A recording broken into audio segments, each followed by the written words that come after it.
the 41st Annual Vans World Cup of Surfing here at Sunset Beach. Vasco Ribeiro, Heat Killy, Kalani David, Mackay McNamara. That's the lineup for Heat 14, 25-minute heat. Of hanging out and surfing together. And here we go, straight in some action, Dave. Mackay McNamara, the 20-year-old surfer that is just from a legendary family of surfers, brothers, family, father, uncle, you name it. Mackay McNamara coming in at the number 7 ranked junior in the final year of his juniors, and number 200 after 11 events. He gets on the board first, and that was not a bad start. No, what he did too is he put himself clip collapsing. Well, here you take it. It's the first wave of the set, so it's got to negotiate a lot of the bumps, but he's done that. He had perfect pace for his turns, good timing. He waited until the wave just gave him that opportunity, and he goes for it. You know, that nice critical section there, and then he finishes strong too. Dad Liam putting many, many years in on the Sunset lineup all over the coast here are shut down. They're closed out, kind of big, and Sunset can hold the swell. As you watch now, this is Vasco Ribeiro. You know, and we've been seeing him have success lately, even on the championship tour. And he is vying for more qualifying series points here at Sunset Beach. But I was going to say is that most of the other spots, you know, Pipeline will hold the swell, Haleiwa will hold the swell, Sunset Beach will hold the swell.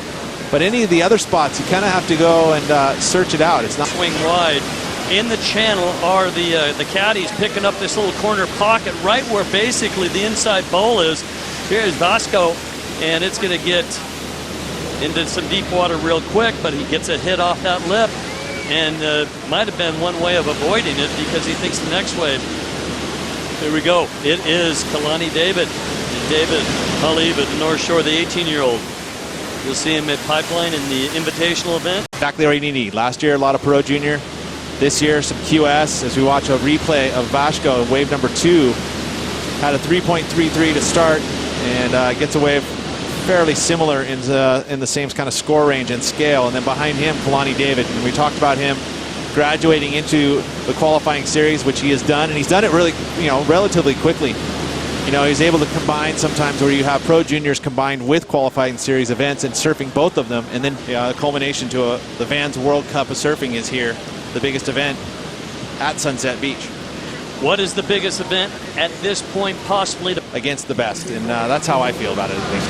A lot of superheroes in the lineup there, the locker room area of the Vans Triple Crown of Surfing, the Vans World Cup of Surfing here at Sunset Beach. Clouds buffeting overhead, the wind continues to blow, and like defeated Italo Ferreira when he did that. Kalani David, local boy, drops in, big bottom turn, and what's with Blue? Blue had priority, Kalani pulls out, and that was a heavy situation. Mackay McNamara had priority, and Kalani didn't think he was going to get on it. Is there any interference there? Yes. Most likely there is. Yeah, it's an unfortunate error there from Kalani if he gets dinged with it. We'll see here as Vasco Ribeiro up and riding. Vasco brings it to the inside here. He won his world title the October 1st in the World Junior Championship. This year it's going to be taking place in January for 2015. You see he's right in the middle of the peak. This is Kalani David. He knows it too, and he takes a look and drops in. Now, if he had just kicked out right there, I think we would have been okay.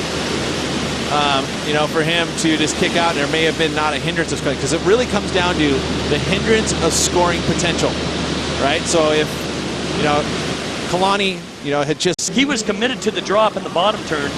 Well, now he's got to go to town. He might have a priority interference call. So going to keep busy. Right now, he doesn't know if he's got it or not. Pete Mel seems to think he might be getting whoa. Don't, but I'm just saying that the rule states, is there a hindrance to scoring potential? Now the judges have to make say. If Kalani kicks out and there was no hindrance to scoring potential, then that's their call, and there's no call. And, you know, right up, there it is. They just called it. Committed.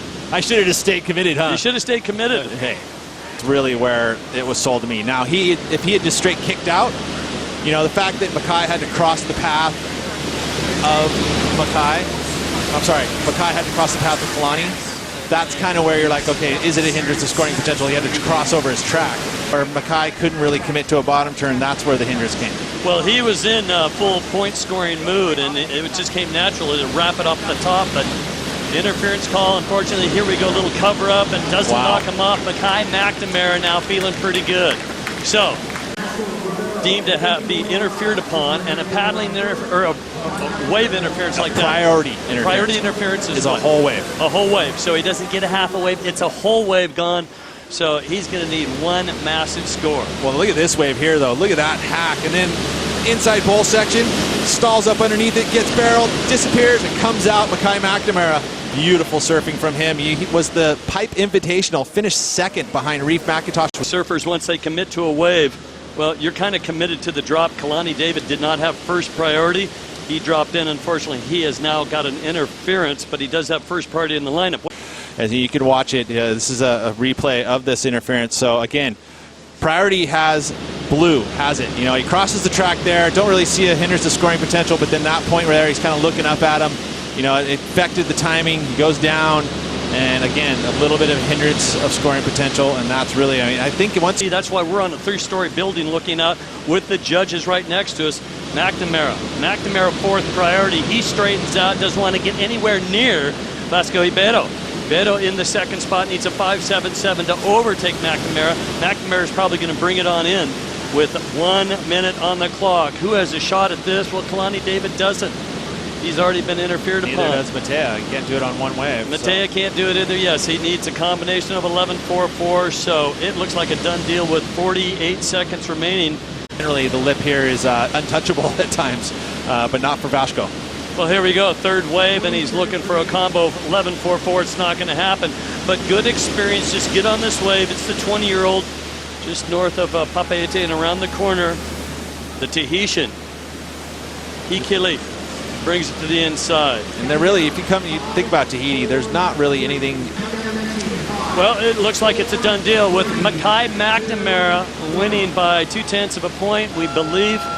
And he is going to advance with Vasco Ibedo. Coming up next, Stairman Tudela.